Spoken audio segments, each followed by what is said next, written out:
Hello बच्चों, आप सभी का वेलकम है तनु क्लासेस में। कैसे हैं आप लोग? उम्मीद करते हैं आप लोग अच्छे होंगे, स्वस्थ होंगे और मस्त होंगे और अच्छे से पढ़ाई कर रहे होंगे। आज की इस वीडियो में हम लोग शुरू करने वाले हैं इतिहास। जैसे आप सबको पता है, हम लोग ज्योग्राफी, फिजिक्स, केमिस्ट्री, बायोलॉजी ये चारों सब्जेक्ट को पढ़ चुके हैं। आज हम लोग कक्षा 10वीं का इतिहास को शुरू करने जा रहे हैं और वो उसका पहला चैप्टर जिसका नाम है यूरोप में राष्ट्रवाद। यूरोप में राष्ट्रवाद, आप सबको पता होगा यूरोप एक महादेश का नाम है और राष्ट्रवाद जो है एक राष्ट्रवाद का मतलब क्या होता है? अपने देश के प्रति प्यार। यानी कि जैसे हम सभी आप अपने देश से प्यार करते हैं, हमारे देश में कोई कुछ बोलता है तो हम उनको दोबारा बोलते हैं। इसका मतलब क्या है कि हम लोग प्यार करते हैं अपने देश से। तो यही है राष्ट्रवाद, यानी कि प्रेम की भावना। ठीक है, तो आज जो है हम लोग इतिहास का पहला चैप्टर से शुरू करेंगे और यहाँ पर आपको पूरे तरीके से थ्योरी को अच्छे से पढ़ाएंगे। बहुत सारे लोग क्या होते हैं, बहुत सारे क्या, कोई भी आपको जो है थ्योरी को नहीं पढ़ाएगा, आपको डायरेक्ट सब्जेक्टिव क्वेश्चन करवाएगा और ऑब्जेक्टिव क्वेश्चन करवाएगा। लेकिन हम लोग क्या करेंगे, पहले आपको पूरा थ्योरी को यानी कि पूरे चैप्टर को अच्छे से समझाएंगे, कहानी को अच्छे से बताएंगे, फिर उनके बाद इसका ऑब्जेक्टिव और सब्जेक्टिव क्वेश्चन भी करवाएंगे। इसके लिए आप बिल्कुल निश्चित रहिए। लेकिन उससे पहले पूरा थ्योरी को आपको पढ़ाएंगे। इससे क्या होगा कि आपके दिमाग में पूरी कहानी को अच्छे से बैठा देंगे। इससे आपका जो है एक प्रकार का नॉलेज भी बहुत अच्छा इंक्रीज हो जाएगा और आपको कंफ्यूजन और डाउट बिल्कुल भी नहीं रहेगा। ठीक है, तो मेरे साथ बने रहिए। कॉपी कलम निकाल लीजिए, अपना अलग अलग कॉपी बनाइए जैसे मैं आपको बताया हूं। ठीक है, कॉपी कलम निकाल करके और अपने से जो है पूरे जो भी आपको बोलेंगे नोट करना शुरू कर दीजिए। तो शुरू करते हैं। पहला चैप्टर का नाम क्या है? हेडिंग दीजिएगा यूरोप में राष्ट्रवाद। अब देखिए, यूरोप में राष्ट्रवाद जो है ये इतिहास का पहला चैप्टर है। इसलिए हम लोग पहले समझते हैं कि इतिहास होता क्या है, क्योंकि आपको पूछ देगा कि बोलो इतिहास क्या है। बहुत तुम क्वेश्चन आंसर कर रहे हो, इतिहास होता है क्या, पहले ये बताओ। तब वहां पर आपको बताना है कि इतिहास, जिसको इंग्लिश में बोलते हैं हिस्ट्री। हिस्ट्री जो है वो एक ग्रीक शब्द है जो कि हिस्टोरिया से लिया गया है। ध्यान दीजिएगा, हिस्ट्री जो है वो एक ग्रीक शब्द से लिया गया है जो कि हिस्टोरिया से लिया गया है और जिसका अर्थ होता है पूछताछ या वास्तविक रूप से घटित होने वाला तथ्य। कहने का मतलब है, अगर हम आपकी हिस्ट्री को निकालना चाहें, अगर हम आपके भाई की, आपके पापा के हिस्ट्री को निकालना चाहें, तो हमको क्या करना पड़ेगा? पूछताछ करना पड़ेगा। आपका हिस्ट्री अगर निकालेंगे तो हमको आपके माँ से, आपके पापा से, आपके दादा दादी से, सभी से जो है एक एक करके पूछना पड़ेगा आपके हिस्ट्री के बारे में, आपके बारे में कि ये कब पैदा हुआ, कहाँ पैदा हुआ, ये बचपन में कैसा था, ये क्या था, नहीं था, सारा चीजें के बारे में पूछताछ करना पड़ेगा। तभी तो आपका हिस्ट्री का पता चलेगा। तो इसका मतलब हुआ कि हिस्ट्री का मतलब क्या होता है? पूछताछ। और ये जो हिस्ट्री शब्द है वो कहां से लिया गया है? हिस्टोरिया। हिस्टोरिया जो है वो क्या है? ग्रीक शब्द है। जैसे हम आपको बताए थे, ग्रीक शब्द क्या होता है? ग्रीक शब्द एक बहुत पुरानी भाषा है। ठीक है, तो आपको सिर्फ ये याद रखना है कि हिस्ट्री जो है वो एक ग्रीक शब्द से लिया गया है जो कि है हिस्टोरिया, जिसका मतलब होता है पूछताछ या फिर कोई ऐसा तथ्य, कोई ऐसा घटना जो कि पहले हो चुका हो वास्तविक रूप से। ऐसा नहीं कि कल्पना हम कर रहे हैं कि हाँ हुआ होगा, पता नहीं, ऐसा बिल्कुल भी नहीं। वास्तविक रूप से यानी कि बिल्कुल रियली ऐसा कुछ हुआ है, उसी को हिस्ट्री बोलते हैं। यहाँ पर मनगढ़ंत कहानी नहीं चलती है। अगला है इतिहास। वह समय है जो बीत चुका है। बिल्कुल सही बात है, इतिहास बीत चुका है तभी तो वो इतिहास है। लेकिन इस बीते समय में कुछ घटित हुआ है, उसके कुछ अंश या प्रमाण लिखित और मौखिक रूप से मौजूद है। कहने का मतलब इतिहास वह समय है जो कि बीत चुका है, लेकिन जो वो समय बीत गया है उसका कुछ ना कुछ अंश जो है वो अभी भी मौजूद है, प्रमाण मौजूद है, या तो लिखित रूप में या तो मौखिक रूप में। एक एग्जाम्पल लेते हैं, जैसे कि हिरोशिमा और नागासाकी का घटना हुआ है ना। अमेरिका जो है परमाणु बम को गिराया, कहां पर? जापान की एक जगह में, दो जगह में, एक है हिरोशिमा और एक है नागासाकी, वहां पर परमाणु बम गिराया। अब आपको पता होगा परमाणु बम जो वहां पर गिरा है तो वहां पर आज तक जो बच्चे हैं वो नंगरे लुल्ले पैदा हो रहे हैं। तो इसका मतलब क्या है कि कुछ ऐसा घटना हुआ था 1945 में जिसका असर जो है आज तक पड़ रहा है। तो इससे क्या हम लोग को अंदाजा लगाए कि कुछ ऐसा अंश, कुछ ऐसा घटना हुआ हो पहले जिसका प्रमाण या तो लिखित रूप में, जैसे वो लिखित रूप में भी मौजूद है, मौखिक रूप में सब जानता भी है, और अभी भी प्रमाण वहां पर प्रूफ है कि अभी भी नंगरे लुल्ले बच्चा पैदा हो रहे हैं। तो इसका मतलब वो इतिहास है। अर्थात इतिहास अतीत में घटित घटनाओं का विवरण है ना। जो पहले जो बीत गया है उसी में जो घटना हुआ है उसी का क्या है? विवरण है, जानकारी जो है, इसी को इतिहास कहते हैं। अच्छा, इतिहास का पिता कौन है? आप सबको पता होनी चाहिए। इतिहास का पिता का नाम है हेरोडोटस। क्या नाम है? हेरोडोटस। तो याद रखिएगा, इतिहास का पिता, father of history, father of the history कहा जाता है हेरोडोटस को। और इसीलिए जो है हिस्ट्री शब्द के बारे में सबसे पहले दुनिया को बतलाया था। ठीक है, तो इतिहास का मतलब अब आपको समझ में आ गया होगा। चलिए अब हम लोग हेडिंग देंगे यूरोप में राष्ट्रवाद, जो कि पहला चैप्टर है इतिहास का। शुरू करते हैं। सबसे पहले यूरोप का मतलब तो आप समझ ही गए होंगे। यूरोप जो है एक महादेश है, जैसे एशिया एक महादेश है, उसी तरीके से यूरोप भी क्या है, एक महादेश है। ठीक है, महादेश। अगला देखते हैं राष्ट्रवाद क्या होता है। राष्ट्रवाद ही बहुत बड़ा वर्ड है, समझते हैं। पहले देखिए, अपने देश के प्रति प्रेम या प्यार को राष्ट्रवाद कहते हैं, या ऐसी भावना जो किसी विशेष भौगोलिक, सांस्कृतिक या सामाजिक परिवेश में रहने वाले लोगों में एकता की वाहक बनती है, उसे राष्ट्रवाद कहते हैं। समझ में आ गया आप लोगों को? मुझे लगता है 100% आ गया होगा। आपको कुछ नहीं करना है, आप अपने देश से प्रति प्यार करते हैं, बिल्कुल करते हैं, बिल्कुल करते हैं। तो ये जो प्यार आप करते हैं अपने देश के लिए, आप जो कुछ करना चाहते हैं, आप कुछ बनना चाहते हैं, अपने देश की सेवा करना चाहते हैं, ये सारा चीज जो है राष्ट्रवाद के अंतर्गत ही आता है। आप अक्सर सुनते होंगे कई पार्टियों के द्वारा, जब भी कोई पार्टी का यानी कि जो भी दल होता है, पार्टी होता है, या तो बीजेपी कांग्रेस वगैरह के बीच में कभी भी मुठभेड़ होता है, तो वो लोग राष्ट्रवाद राष्ट्रवाद बहुत बोलता होगा कि तो हम लोग राष्ट्रवादी हैं, तुम लोग राष्ट्रवादी नहीं है। कांग्रेस बोलता हम लोग है, तुम लोग नहीं। इस तरीके से बात आप लोगों ने अनबन सुना होगा। तो ये राष्ट्रवाद का मतलब क्या हो गया? तो आप देश के लिए जो पढ़ रहे हैं, सेवा करने के लिए बॉर्डर पे जा रहा है लोग, उनके बाद कुछ अच्छा काम करता है, टैक्स देता है अच्छा काम करके, ठीक है, तो ये सारी चीजें जो है वो आपके राष्ट्रवाद के अंतर्गत आती है। इसी को राष्ट्रवाद कहते हैं। और हर आदमी राष्ट्रवाद होता है, क्योंकि सभी को अपने देश से प्यार होता है। जिसको नहीं होता है तो फिर वो राष्ट्रवादी नहीं कहलाएगा। ठीक है, तो राष्ट्रवाद मतलब हो गया अपने देश के प्रति प्रेम या प्यार, या फिर ऐसा भावना जो कि पूरे देश में एकता की वाहक बने। कहने का मतलब है कि हम लोग जो रहते हैं, तो इससे क्या होता है कि ये राष्ट्रवाद की भावना ऐसा भावना है जिससे हम लोग एकजुट होकर के रहेंगे, ये ऐसी भावना है। ठीक है, अच्छा, राष्ट्रवाद की जो भावना है वो सबसे पहले कहां पर पनपी थी, पूछा जा सकता है, क्योंकि ये पहले इंडिया में नहीं आया था। राष्ट्रवाद की जो भावना है वो सबसे पहले यूरोप के लोगों में बहुत पहले पनप रहा था, बहुत पहले। कहां पर? यूरोप के लोगों में, इसलिए इस चैप्टर का ही नाम रखा गया है यूरोप में राष्ट्रवाद। ठीक है, तो राष्ट्रवाद की भावना सबसे पहले यूरोप के लोगों में तो बहुत पहले से पनप रहा था, लेकिन जब 1789 की फ्रांसीसी क्रांति हुई, उसके बाद यह भावना जो है विशाल रूप ले लिया। आप सबको पता होगा फ्रांसीसी क्रांति कब हुई थी? फ्रांसीसी क्रांति 1789 में हुई थी। कब हुई थी? 1789 में, याद रखिएगा। तो राष्ट्रवाद की भावना यूरोप के लोगों में बहुत पहले पनप रहा था, लेकिन जब 1789 में फ्रांस की क्रांति हुई, उसके बाद ये जो राष्ट्रवाद की भावना है वो पूरे दुनिया में बहुत तेजी से फैलने लगा, है ना। चलिए आगे देखिएगा। फ्रांस की राज्य क्रांति और नेपोलियन के आक्रमणों ने यूरोप में राष्ट्रीयता की भावना के विकास में महत्वपूर्ण योगदान दिया।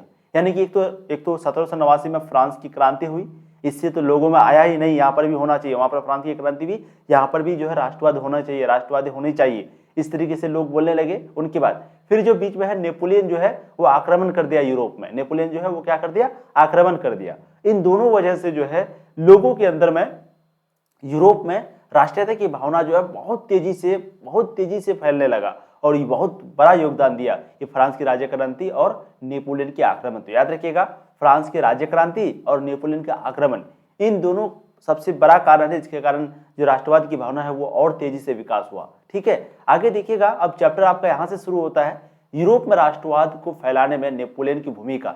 जब आप लोग अपने 10th क्लास का एनसीईआरटी बुक को उठाएंगे, ठीक है, जब भी आप लोग 10th क्लास का एनसीईआरटी बुक को उठाएंगे, तो वहां पर जो है आपको ऐसा ही टॉपिक मिलेगा। जैसे सबसे पहले मिलेगा यूरोप में राष्ट्रवाद को फैलाने में नेपोलियन की भूमिका, फिर दूसरा मिलेगा मेटरनिख युग, फिर जो तीसरा पॉइंट मिलेगा, इस तरीके से आपको एक एक करके जो है पॉइंट वहां पर मिलते जाएगा। ठीक है, तो जैसे आपका एनसीईआरटी बुक में दिया हुआ है बिहार बोर्ड का, बीएसआरटीसी भी बोलते हैं हम लोग, ठीक है, एनसीईआरटी बहुत कम प्राइस में 40 या 45 रुपये में आपको मिलेगा।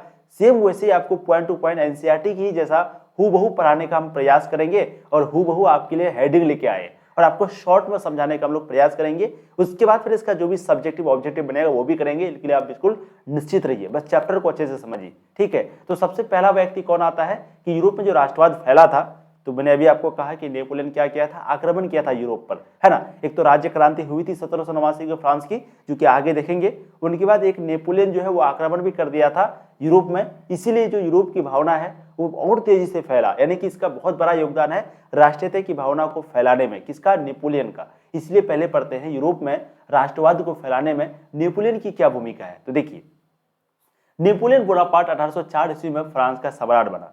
नेपोलियन बोनापार्ट फ्रांस का सम्राट कब बना था? 1804 में, याद रखिएगा। नेपोलियन बोनापार्ट 1804 में फ्रांस का सम्राट बना था। उन्होंने विजयी राज्य में नेपोलियन संहिता लागू किया। नेपोलियन संहिता का मतलब होता है नेपोलियन खुद का कानून लागू किया। यानी कि सबसे पहले वो 1804 में सम्राट बना, उनके बाद जिस राज्य में वो जीते हुए थे, जहां पर वो गद्दी में बैठा हुआ था, वहां पर वो अपना कानून जिसका नाम है नेपोलियन संहिता वो लागू किया उन्होंने। यानी कि नेपोलियन ने विशेषाधिकार कानून को समाप्त करके सबको बराबर का अधिकार दिया। मतलब जैसे नीची जाति को थोड़ा ज्यादा अधिकार, ऊंची जाति को थोड़ा कम अधिकार, या फिर किसी को थोड़ा ज्यादा अधिकार कम अधिकार, ऊंच नीच वाला, ब्लैक व्हाइट, जैसे तुम काला हो, तुम ये तुम वो, इस तरीके से जो बातचीत होती थी, जो कानून बना था ऊपर नीचे, तुम्हारे लिए अलग मेरे लिए अलग, इस तरह का जो भी कानून बना था, इसको जो है यानी कि ये विशेषाधिकार कानून को जो है नेपोलियन समाप्त कर दिया। क्या कर दिया? समाप्त कर दिया। उनके बाद इन्होंने जो है सभी को बराबर का अधिकार दिया, बराबर का दर्जा दिया, सब बराबर है, सभी को बराबर कहा, नहीं तुम भी बराबर, तुम भी बराबर, सब बराबर। ठीक है। उन्होंने जर्मनी और इटली के राज्यों को वास्तविक और राजनीतिक रूपरेखा प्रदान की। कहने का मतलब है सबसे पहले वो नेपोलियन संहिता लागू करके विशेषाधिकार कानून को समाप्त कर दिया और सबको बराबर का अधिकार दिया। फिर उनके बाद वो क्या किया कि इटली और जर्मनी के राज्यों को वास्तविक और राजनीतिक रूपरेखा प्रदान की। यानी कि इटली का जो है इतना राज्य होगा, जैसे जैसे एग्जाम्पल के लिए आप यहाँ पर समझ सकते हैं कि जैसे इटली और जर्मनी को वास्तविक रूपरेखा मतलब हुआ कि देखिए इटली जो है इतना रहेगा, उसके बाद जर्मनी जो है इतना रहेगा। मतलब कि इस तरीके से उन्होंने जो है फिक्स कर दिया कि इटली इतना रहेगा, जर्मनी इतना रहेगा। ये किसने किया? नेपोलियन ने किया। यानी कि वास्तविक रूपरेखा प्रदान किया कि यहाँ तक जो है इटली रहेगा और यहाँ से इधर जो है आपका जर्मनी रहेगा। इस तरीके से वो जो है बांटा और अच्छे से, यानी कि एक तरीके से सही इंसाफी किया वो, लेकिन वो वास्तविक रूपरेखा प्रदान किया। पहले क्या होता था कि मेरा इटली वहां तक है, जर्मनी वाला बोलता था नहीं जर्मनी वहां तक है, लेकिन वो क्या किया? एक फिक्स कर दिया। ठीक है। तो कानून समाप्त कर दिया, सबको बराबर का अधिकार दिया, जर्मनी और इटली के राज्यों को वास्तविक और राजनीतिक रूपरेखा प्रदान किया, जिससे क्या हो गया कि इटली और जर्मनी के एकीकरण का मार्ग प्रशस्त हुआ। यानी कि इसके कारण इटली और जर्मनी का भी एकीकरण होने का संभावना कहीं ना कहीं दिखने लगा, है ना। जब ये क्या किया कि जब इटली और जर्मनी का रूपरेखा प्रदान किया कि नहीं यहाँ तक इटली का होगा, यहाँ तक जर्मनी का होगा, जब ये ऐसा काम किया तो इससे क्या होगा, अब लोगों में लगा कि चलो ये तो हो गया, अब जो है एकीकरण होना चाहिए इटली और जर्मनी के रंग में। क्यों होना चाहिए? वो इसलिए होना चाहिए क्योंकि बहुत ज्यादा जगह वगैरह का इधर उधर हुआ होगा, है ना। समान प्रशासनिक और आर्थिक व्यवस्था लागू की गई, यानी कि समान प्रशासनिक और आर्थिक व्यवस्था लागू की गई। इससे क्या हो गया कि तानाशाही के विरुद्ध जो आवाजें उठने लगी, है ना, और इससे राष्ट्रवाद की भावना को काफी बल मिला। ठीक है। तो जब वो समान प्रशासनिक और आर्थिक व्यवस्था लागू किया तो तानाशाही के विरुद्ध जो है आवाजें अब नहीं उठने लगा, है ना। तानाशाही का मतलब होता है उसका मनमर्जी चलता है राजा का, तो इससे क्या हो गया कि आवाजें उठने लगी। इससे राष्ट्रवाद की भावना को काफी बल मिला, यानी कि इससे राष्ट्रवाद की भावना को काफी बल मिला। अतः नेपोलियन की मृत्यु के बाद यूरोप की विजयी शक्तियां ऑस्ट्रिया की राजधानी वियना में 1815 में एकत्र हुई। तो याद रखिएगा 1804 में वो फ्रांस का सम्राट बने थे, लेकिन 1815 में नेपोलियन की मृत्यु हो गई और इनके बाद इनका जो भी शक्तियां था, यानी कि यूरोप की विजयी शक्तियां था, वो कहाँ पर चला गया? ऑस्ट्रिया की राजधानी वियना में चला गया, यानी कि 1815 में एकत्र हो गया। ठीक है। सारा चीज आपको समझ में आएगा नेपोलियन बोनापार्ट के बारे में, बहुत ही इंपॉर्टेंट है और नेपोलियन बोनापार्ट को एक अच्छा शासक भी कहा जाता है। ठीक है। और इसकी सबसे बड़ी भूमिका है यूरोप में राष्ट्रवाद को फैलाने में, क्योंकि ये जब इस तरह का काम किया कि अपना कानून लागू कर दिया, उनके बाद सब ऊंच नीच खत्म करके सबको बराबर का अधिकार दे दिया, उनके बाद जर्मनी और इटली का एक सही बॉर्डर दिया, उनको सही सीमा रेखा दिया, है ना। इससे क्या हो गया कि जर्मनी और इटली का एकीकरण का एक प्रकार का रास्ता खुला कि नहीं जर्मनी और एकीकरण को एक रहना चाहिए। ये भी नेपोलियन की वजह से ही हो पाया था। ठीक है। उनके बाद वो प्रशासनिक और आर्थिक व्यवस्था लागू किया, जिससे कि तानाशाही के विरुद्ध जो भी आवाजें उठती थी वो अब बंद हो गई।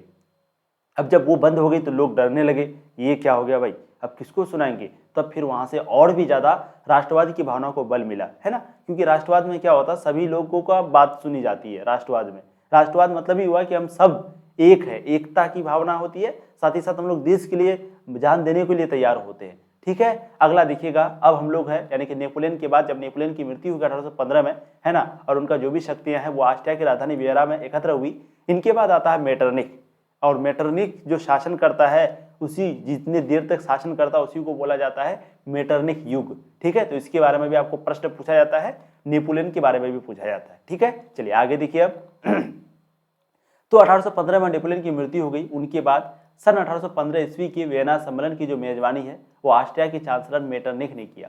यानी कि 1815 ईस्वी में वियना में एक सम्मेलन हुआ था। ठीक है। 1815 ईस्वी में वियना में एक सम्मेलन हुआ था, जहां का जो मेजबानी है वो कौन कर रहा था? ऑस्ट्रिया का चांसलर कर रहा था, जो था मेटरनिख। याद रखिएगा ऑस्ट्रिया का चांसलर वही ऑस्ट्रिया जहां पर नेपोलियन की जो सारी शक्तियां हैं वो जमा की गई थी, एकत्र हुई थी। कब? 1815 में। ठीक है। वहीं पे एक सम्मेलन हुआ, वियना सम्मेलन, जिसकी मेजबानी कर रहा था ऑस्ट्रिया के चांसलर।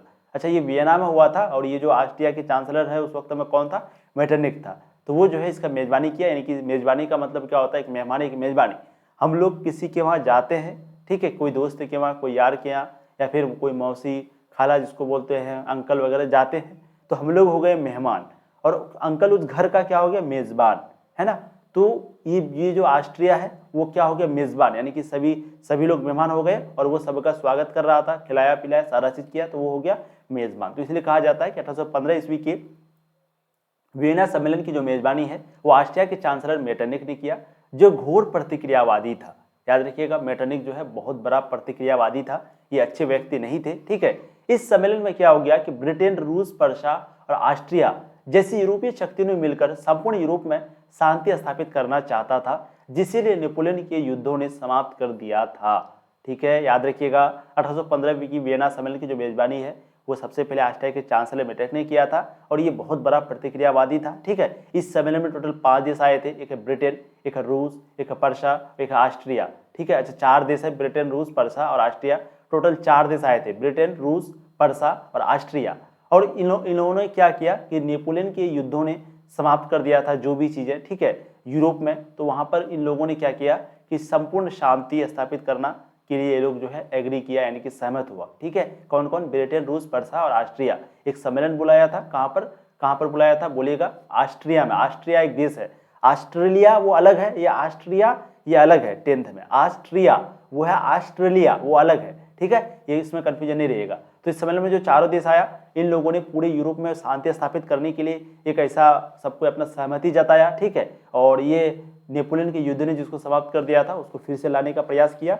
गणतंत्र एवं प्रजातंत्र जो फ्रांस की क्रांति की देन थी उसका विरोध करना और पुरातन व्यवस्था की पुनर्स्थापना करना मेटरनिक व्यवस्था का उद्देश्य था। यानी कि कहने का मतलब गणतंत्र और प्रजातंत्र, गणतंत्र तो अच्छा चीज़ है, प्रजातंत्र मतलब वही जो तानाशाही है, ठीक है, तो उसको समाप्त करना।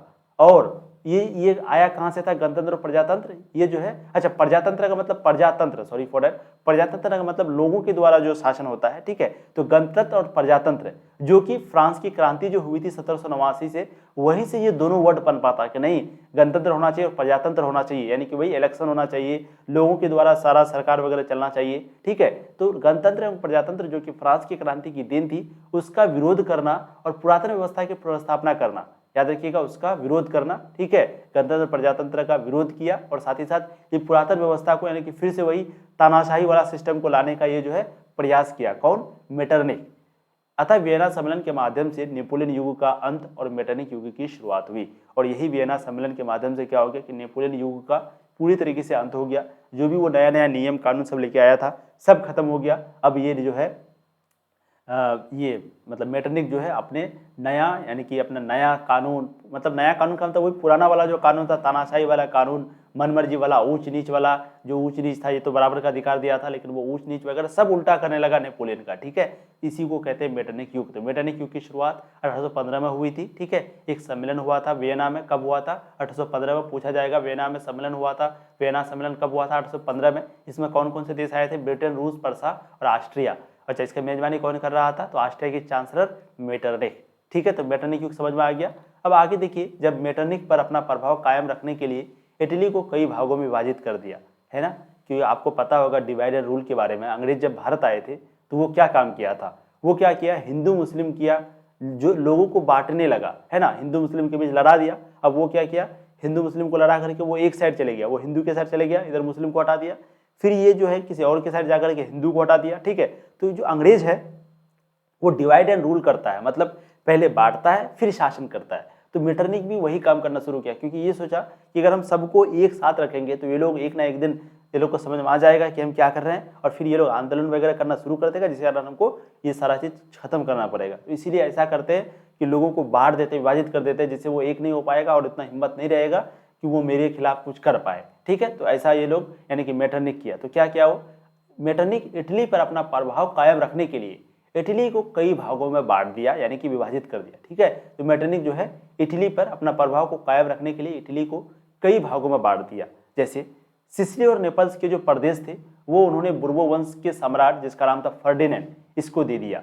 सिसिली और नेपल्स के जो भी प्रदेश थे वो किसको दे दिया, बुर्बो वंश के सम्राट, जिसका नाम क्या है, फर्डिनेंड, उसको दे दिया। उनके बाद रोम और उसके आसपास का जो भी राज्य है उसको पोप को दे दिया गया। याद रखिएगा, रोम और उसके आसपास का जो भी क्षेत्र है वो किसको दिया गया, पोप को। सिसिली और नेपल्स के प्रदेश किसको दिया गया, बुर्बो वंश के सम्राट जिसका नाम फर्डिनेंड था उनको। उनके बाद लोमबर्डी एवं वेनेशिया पर ऑस्ट्रिया का कब्जा हो गया। कहां पर, लोमबर्डी एवं वेनेशिया पर ऑस्ट्रिया का कब्जा हो गया था, यानी कि वही मेटरनिक का कब्जा हो गया था खुद का, क्योंकि मेटरनिक ही था वहां का चांसलर। ठीक है, उनके बाद परमा, मोडेना और टस्कनी के प्रांत हैब्सबर्ग राजवंश को दे दिया गया, यानी कि परमा, मोडेना और टस्कनी के जो भी प्रांत है वो किसको दिया गया, हैब्सबर्ग राजवंश को दे दिया गया। अतः जर्मनी में 39 रियासतों का संघ कायम रहा जिस पर अप्रत्यक्ष रूप से ऑस्ट्रिया का अधिकार रहा।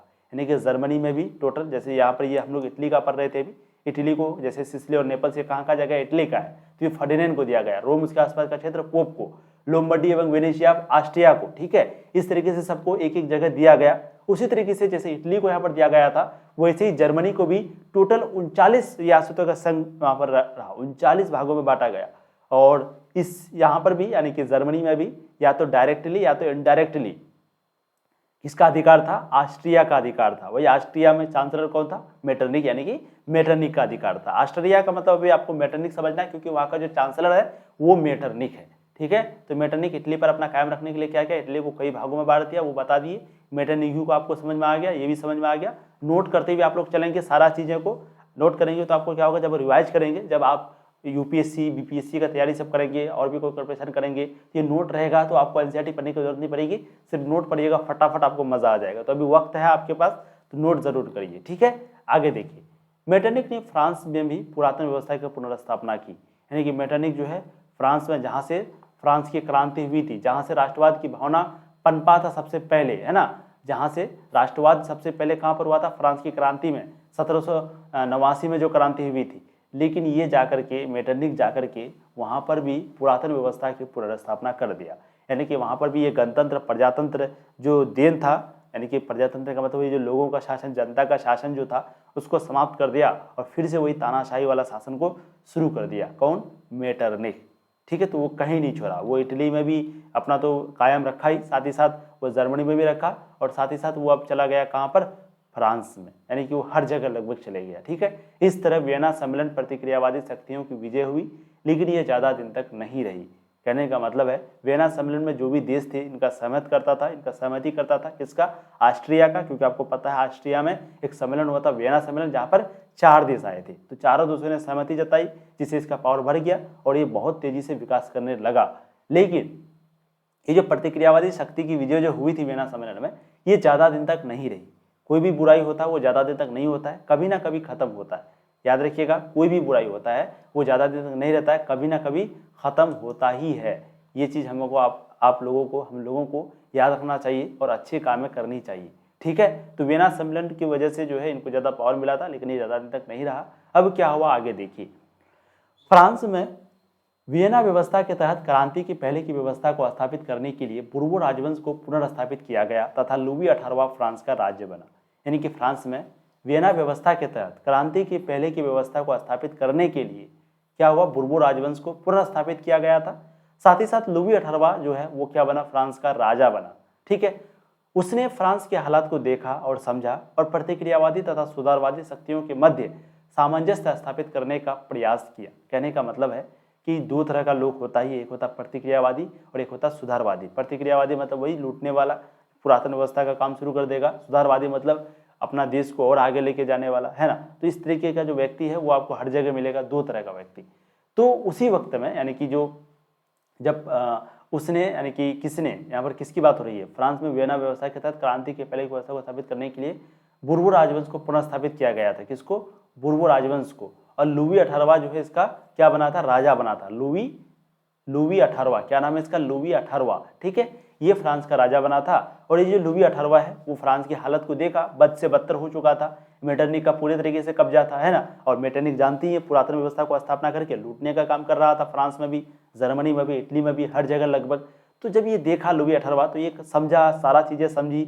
उनके बाद ये क्या हो गया कि प्रतिक्रियावादी इधर था आपका ये और सुधारवादी वो खुद था, तो इन दोनों के बीच में सामंजस्य हो जाए, ऐसा कुछ हो जाए जिससे कि कोई एक दूसरे को नुकसान ना करे, इस तरह का स्थापित करने का जो है इन्होंने प्रयास किया। कौन, लुई 18वां। ठीक है, इसी उद्देश्य से 2 जून 1814 ईस्वी को सम्राट की ओर से एक संवैधानिक घोषणा पत्र जारी किए गए जो 1848 ईस्वी तक चलता रहा। लेकिन चार्ल्स 10 के शासनकाल में इसमें कुछ बदलाव हुए, जिसका परिणाम 1830 की क्रांति के रूप में सामने आया। कहने का मतलब है कि 2 जून 1814 ईस्वी को सम्राट की ओर से एक कोई एग्रीमेंट हुआ था, कोई संवैधानिक घोषणा पत्र जारी किया गया था। ठीक है, किसके बीच? प्रतिक्रियावादी और सुधारवादी शक्तियों के बीच सामंजस्य स्थापित करने के लिए। सामंजस्य यानी कि दोनों एक दूसरे के साथ रहे, दोनों एक दूसरे के खिलाफ ना रहे। जो भी प्रतिक्रियावादी विचारधारा के हैं या सुधारवादी विचारधारा के हैं, दोनों एक दूसरे से मिलजुल करके रहे, ये ऐसा बना रहे। इसके लिए उन्होंने एक एग्रीमेंट लाया, एक संवैधानिक घोषणा पत्र जारी किया। ठीक है, और जो कि 1800 कब तक चला? 48 तक चला, यानी कि 1814 को आया थे, 2 जून 1814 को। ठीक है, संवैधानिक घोषणा पत्र, और ये चला आपका 1848 तक। याद रखिएगा कब तक? 1848 तक। यहाँ पर 1814 है, 1848 तक चला था। ठीक है, लेकिन चार्ल्स 10 जब यहाँ पर आया था, यानी कि चार्ल्स 10वां जब आकर के शासन कर रहा था, तो वो जो है इसके बीच बहुत सारा बदलाव किया। बहुत सारा तो नहीं कहेंगे, कुछ बदलाव किया ना, कुछ, बहुत ज़्यादा नहीं, तो कुछ बदलाव किया इसमें, इस घोषणा पत्र में, जो कि सुधारवादी और प्रतिक्रियावादी के बीच में हुई थी। इस घोषणा पत्र में उन्होंने कुछ बदलाव किया। कौन? चार्ल्स 10 ने। इसका परिणाम हुआ कि 1830 की क्रांति हो गई। यानी कि समझिए ये कौन सा गलती किया होगा, कौन सा बदलाव किया होगा, जिसकी वजह से 1830 की क्रांति का रूप में सामने आया। जिसके वजह परिणाम क्या हुआ कि 1830 की क्रांति हुई, और इस 1830 की क्रांति के रूप में वो चीज़ सामने हुआ जो बदलाव हुए। ऐसा क्या हुए, अब आपको 1830 की क्रांति में जाना है। ठीक है, आपको मजा आ रहा? सबसे पहले हम लोगों ने क्या देखा, आपका एक एक करके पढ़ाते जा रहे हैं। राष्ट्रवाद तो समझ ही गए। सबसे पहले नेपोलियन आया, नेपोलियन समाप्त होकर मेटरनिक आया। फिर मेटरनिक का तो शासन बहुत अच्छा से चला, हर जगह लोगों को कब्जा कर लिया। फिर मेटरनिक और यानी कि वही प्रतिक्रियावादी विचारधारा और सुधारवादी विचारधारा के बीच एक हो जाए, मिलजुल जाए, फिर वो हम लोगों ने देखा। फिर उसी बीच जब ये हो रहा था, शासन वगैरह हुआ, 1814 में ये पास भी हुआ ये एग्रीमेंट। उनके बाद साइन वगैरह होकर के 1848 तक चल रहा था, मतलब कि चल रहा था। लेकिन इसी बीच चार्ल्स 10 भी शासन राजा बना था, और वो कुछ ऐसा बदलाव कर दिया इसमें, इस घोषणा पत्र में, जिसके परिणाम क्या हो गया कि 1830 की क्रांति हो गई। ठीक है, अब हम लोग चलते हैं 1830 की क्रांति में, जो कि बहुत महत्वपूर्ण है, पूछा जाता है 5 नंबर वाला क्वेश्चन में। ध्यान से आप लोग सुनिएगा। ठीक है, आप लोगों को समझ में आ रहा, मज़ा आ रहा है? अगर मज़ा आ रहा है तो वीडियो को लाइक करने आज नहीं बोले हैं, तो आप लोग वीडियो को लाइक कर दीजिए फटाफट। चैनल को सब्सक्राइब कर दीजिए, जितने भी लोग देख रहे हैं, नए हैं चैनल, आप सबको पता होगा। चैनल को सब्सक्राइब करके वीडियो को लाइक कर दीजिए। यहाँ पर आपको भरोसा बिल्कुल होना चाहिए, क्योंकि यहाँ पर पूरी तरीके से आपकी तैयारी होगी, 100% होगी। ठीक है, और वीडियो को ज़्यादा से ज़्यादा शेयर कीजिएगा अपने दोस्तों को। बहुत मज़ा आता है पढ़ने में, आप लोगों को पढ़ाने में भी हमको मज़ा आता है, आपको पढ़ने में भी मज़ा आएगा, इस बात का विश्वास रखिए। और बस अपना पढ़ाई स्टार्ट कर दीजिए, कॉपी कलम निकाल करके बैठ जाइए। ठीक है, अब 1830 की क्रांति को देखते हैं। सबसे पहले क्रांति को देखेंगे, फिर क्रांति का क्या है, क्रांति का प्रकार, फिर है प्रभाव, उनके बाद फिर 1848 की क्रांति है। ठीक है, ये कैसे कैसे हुआ आगे हम लोग देखते हैं। चलिए, जुलाई 1830 की क्रांति। चार्ल्स 10 जो है ना, एक निरंकुश, एक प्रतिक्रियावादी शासक था, क्योंकि आप सबको पता है कि ये जो एग्रीमेंट हुआ था सुधारवादी और प्रतिक्रियावादी के बीच, इस घोषणा पत्र में चार्ल्स 10 ही कुछ ऐसा बदलाव किया था, जिसकी वजह से 1830 की क्रांति के रूप में सामने आया। तो इसका मतलब क्या है कि चार्ल्स 10 कुछ ऐसा गलती किया था। चार्ल्स 10 क्यों नाम पड़ा मालूम है? कि चार्ल्स जो ना पहले भी था, लेकिन 2 चार्ल्स और 1 चार्ल्स से ज़्यादा अगर हो जाता है ना, तो फिर उनका नाम में 2 पड़ जाता है। जैसे एक से ज़्यादा, पहले एक पैदा हुआ, फिर दूसरा पैदा हुआ, तो उसका नाम में 2, फिर कोई और पैदा होगा, वही नाम अगर रखिएगा तो उसका नाम में 3 लग जाएगा। ठीक है, तो उसी तरीके से यहाँ लगा गया है चार्ल्स 10। ठीक है, चलिए, तो ये क्रांति जो 1830 की क्रांति हुई थी, वो किसकी वजह से हुई थी? चार्ल्स 10वां की वजह से। इसीलिए हम लोग चार्ल्स 10वां के बारे में पढ़ते हैं। तो देखिए, चार्ल्स 10 जो है वो एक निरंकुश और प्रतिक्रियावादी शासक था, यानी कि ये भी क्या था, एक निरंकुश था और प्रतिक्रियावादी शासक था। ठीक है, जिसने फ्रांस में उभर रही राष्ट्रीयता तथा जनतंत्रवादी भावनाओं को दबाने का कार्य किया। एक ऐसा निरंकुश और प्रतिक्रियावादी था जो कि फ्रांस में जो राष्ट्रीयता की भावना उभर रहा था, पनप रहा था, लोगों में बहुत तेजी से फैल रहा था, और जनतंत्रवादी यानी कि प्रजातंत्र का शासन हो, जनता का शासन हो, इस तरीके का भावना जब लोगों के दिमाग में बैठ रहा था और पनप रहा था लोगों के बीच, ऐसी भावना जनतंत्रवादी और राष्ट्रीयता की भावना, तो इनको ये चीज़ समझ में नहीं आया, इनको बुरा लगा। किसको? चार्ल्स 10 को, क्योंकि ये क्या था, निरंकुश और प्रतिक्रियावादी शासक था। ठीक है, इसीलिए उसके द्वारा, यानी कि चार्ल्स 10 के द्वारा प्रतिक्रियावादी पोलिग्नेक को प्रधानमंत्री बनाया गया। इसलिए जो चार्ल्स 10 है वो क्या किया, एक प्रतिक्रियावादी था, वो भी प्रतिक्रियावादी था, जिसका नाम था पोलिग्नेक, इसी को ये प्रधानमंत्री बना दिया। जा और बर्बाद है ना, एक तो खुद था ही, उसके बाद ये प्रधानमंत्री भी जो बनाया, एक उसको बनाया जो कि प्रतिक्रियावादी था, जिसका नाम है पोलिग्नेक। उसके इस कदम को उदारवादियों ने चुनौती तथा क्रांति के विरुद्ध षड्यंत्र समझा।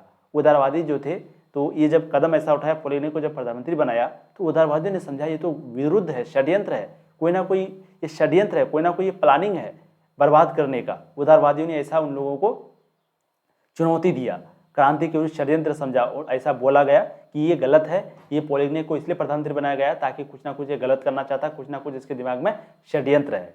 ठीक है, चार्ल्स ने इस विरोध की प्रतिक्रिया स्वरूप 4 अध्यायों द्वारा उदार तत्वों का गला घोटने का प्रयास किया।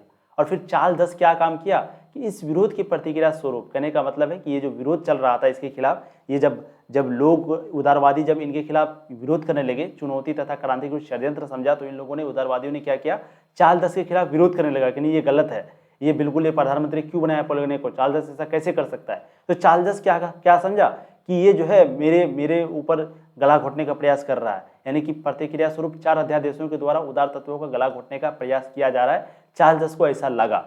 इन अध्यादेशों के विरोध में पेरिस में क्रांति की लहर दर हो गई और फ्रांस में 28 जून 1830 ईस्वी को गृह युद्ध आरंभ हो गया। इसे ही जुलाई 1830 की क्रांति कहते हैं।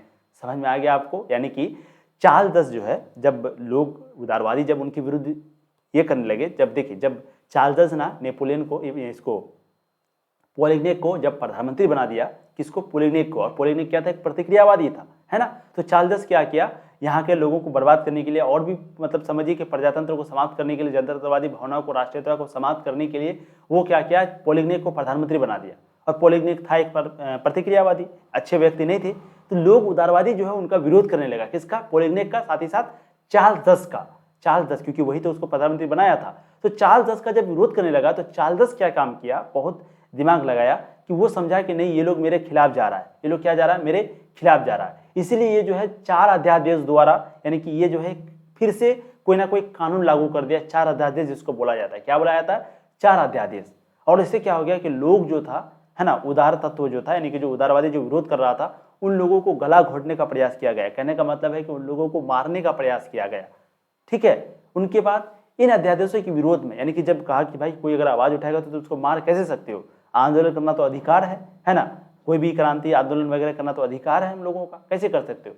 तो इसीलिए यानी कि पेरिस में क्रांति की लहर दौड़ गई, यानी कि इस अध्यादेशों के द्वारा 4 अध्यादेश जो लागू किया गया था, ठीक है, चार्ल्स के द्वारा, इसी के विरोध में पेरिस में क्रांति की लहर दौड़ गई और फ्रांस में ही 28 जून 1830 ईस्वी से गृह युद्ध शुरू हो गया। इसी की वजह से जब वो 4 अध्यादेश लागू किया था उदारवादियों के खिलाफ, बिना मतलब का, कोई सेंस नहीं था इस बात का, तब भी इन अध्यादेशों के विरोध में पेरिस में क्रांति की लहर दौड़ गई और फ्रांस में 28 जून 1830 को, कब, 28 जून 1830 को ईस्वी से गृह युद्ध शुरू हो गया। इसे ही जुलाई 1830 की क्रांति कहते हैं। ये जो क्रांति है वो शुरू तो 28 जून को हुआ था, लेकिन क्रांति का जो ज़्यादा कवरेज है, जो ज़्यादा क्रांति है, क्योंकि आपका जून महीना में मात्र 2 ही दिन बचता है, फिर उनके बाद जुलाई आ जाता है, इसलिए इसको जुलाई 1830 की क्रांति कहते हैं, क्योंकि ज़्यादातर जो चीज़ें हुई थी वो जुलाई में ही हुई थी, है ना। 28 जून से तो शुरू ही हुआ था, 2 ही दिन तो लिया था, इसलिए इसको हम लोग जुलाई 1830 की क्रांति कहते हैं। परिणाम क्या हुआ इसका, तो जब 1830 की क्रांति हुआ, यकीनन बात है कोई भी क्रांति होगा तो जो राजा है वो भागना पड़ेगा ही। तो चार्ल्स जो था, जो कि एक प्रतिक्रियावादी दुरूर शासक था, ठीक है, वो राजगद्दी छोड़ करके इंग्लैंड भाग गया, इंग्लैंड पलायन कर गया, मतलब वो राजगद्दी छोड़ करके कहाँ भाग गया, इंग्लैंड, और बुर्बो वंश के शासन का अंत हो गया। और फिर ये जो बुर्बो वंश का शासक था वो समाप्त हो गया, क्योंकि बुर्बो वंश के राजा वगैरह किसको बनाया गया था, आप सबको पता है। यहाँ पर पोलिग्ने को जो है वहाँ का प्रधानमंत्री वगैरह बना दिया गया, है ना। ये निरंकुश प्रतिक्रियावादी शासक था। कौन था निरंकुश प्रतिक्रियावादी? अभी तो आपको बताए हम सारा चीज़ें, बहुत अच्छे से बताए कि यहाँ पर जो चार्ल्स है वो एक निरंकुश और प्रतिक्रियावादी शासक था। ठीक है, चीज़ें आपको समझ में आ गई, अच्छे से समझ में आ गई। तो चार्ल्स वो कहाँ भाग गया, पलायन कर गया, इंग्लैंड चले गया, और उनके बाद वो पूर्ववंश के शासक का खत्म हो गया उसका, बिल्कुल, चलिए, ओम स्वाहा हो गया। ठीक है, अब इसके स्थान पर आर्ले वंश को गद्दी सौंपी गई। इसके शासक लुपी फिलिप ने उदारवादियों, पत्रकारों तथा पेरिस की जनता के समर्थन से सत्ता प्राप्त की थी। यानी कि अब इसके जगह पे, चार्ल्स के जगह पे कौन आ गया, आर्लियंस वंश को, उसको मतलब की जगह मिली, आर्लियंस वंश को गद्दी सौंपी गई थी। ठीक है, ये किसके द्वारा, तो लुई फिलिप ने उदारवादियों के द्वारा, पत्रकारों तथा पेरिस की जनता के समर्थन से, किसके उदारवादी, पत्रकार और पेरिस इस जनता के समर्थन से जो है प्राप्त हुआ था। ठीक है, इसके स्थान पर आर्लियंस वंश को गद्दी सौंपी गई थी। इसी वजह से, इन्हीं लोगों के रजाकारी की वजह से, यानी कि यही लोग जब मंजूर हुए थे तब। ठीक है, अब आगे देखते हैं इसका प्रभाव क्या पड़ा 1830 का, फटाफट देख लेते हैं। देखिए 1830 की क्रांति का प्रभाव, इस क्रांति ने फ्रांसीसी क्रांति के सिद्धांतों को पुनर्जीवित किया और वियना कांग्रेस के उद्देश्यों को ध्वस्त, बेबुनियाद कर दिया। यानी कि ये क्रांति क्या किया, फ्रांसीसी क्रांति के सिद्धांतों को फिर से जीवित किया। ठीक है, क्रांति के सिद्धांतों को फिर से जीवित किया, यानी कि पहले जो फ्रांसीसी 1789 की जो क्रांति हुई थी, जिससे लोगों में राष्ट्रीयता की भावना पनपा था, लोग एकजुट हो गए थे, है ना, तो फिर से वो चीज़, वो भावना आने लगी लोगों में और कांग्रेस के उद्देश्यों को ध्वस्त बेबुनियाद कर दिया। और वियना कांग्रेस में जो फालतू का जो ये हुआ था, है ना, कि जैसे मेटरनिक, वियना में कौन था, मेटरनिक था, मेटरनिक का शासन शुरू हुआ था और मेटरनिक क्या चाहता था, फिर से पुरातन व्यवस्था आए, फिर से वही आए जो पहले था, वो प्रजातंत्र गणतंत्र को नहीं चाहता था। तो ये सारा चीज़ खत्म हो गया, है ना, ये सारा चीज़ ध्वस्त हो गया, बर्बाद हो गया। फ्रांसीसी क्रांति का जो भी पहले वाला सिद्धांत था, कहने का मतलब 1789 का जो क्रांति का सिद्धांत आया था, उसी को फिर से पुनर्जीवित किया गया, ठीक है। इसके बाद इसका जो प्रभाव है वो पूरे यूरोप में पड़ा और सभी यूरोपीय राष्ट्रों के राजनीतिक एकीकरण, संवैधानिक सुधारों तथा राष्ट्रवाद के विकास का मार्ग उत्तम किया गया, ठीक है। इसका जो पूरा प्रभाव है वो यूरोप पर पड़ा था और सभी यूरोपीय राष्ट्रों के राजनीतिक एकीकरण, संवैधानिक सुधारों तथा राष्ट्रवाद के विकास का मार्ग उत्तम किया गया।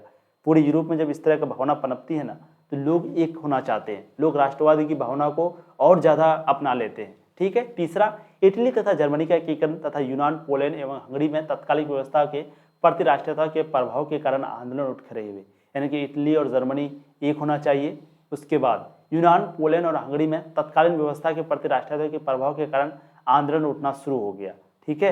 तो इटली जर्मनी एक होना चाहिए, यूनान, पोलैंड और हंगरी में तत्कालीन व्यवस्था के प्रति, इन दोनों जगह पे राष्ट्रीयता की भावना जो है बहुत ज़्यादा तेजी से फला और आंदोलन जो है वो शुरू हो गया, ठीक है। तो ये था 1830 की क्रांति का प्रभाव, ये था 1830 की क्रांति का परिणाम और ये था 1830 की क्रांति, ठीक है। अब जो नेक्स्ट वीडियो आपका आएगा, क्योंकि ऑलरेडी ये वीडियो काफ़ी बड़ी बन चुकी है, ठीक है, नेक्स्ट वीडियो जो आएगा वहाँ पर हम लोग पढ़ेंगे सन 1848 की ईस्वी की क्रांति, यानी कि 1830 की क्रांति हम लोग पढ़ चुके हैं, जुलाई 1830 की क्रांति। उसके बाद हम लोग पढ़ेंगे 1848 की क्रांति, यानी कि आज से 18 साल के बाद, ठीक है।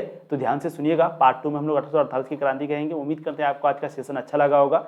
अगर अच्छा लगा है, सच में अगर अच्छा लगा है, तो प्लीज़ वीडियो को आप लोग लाइक कर दीजिए। बहुत मेहनत लगती है एक वीडियो बनाने में, आप सबको पता है।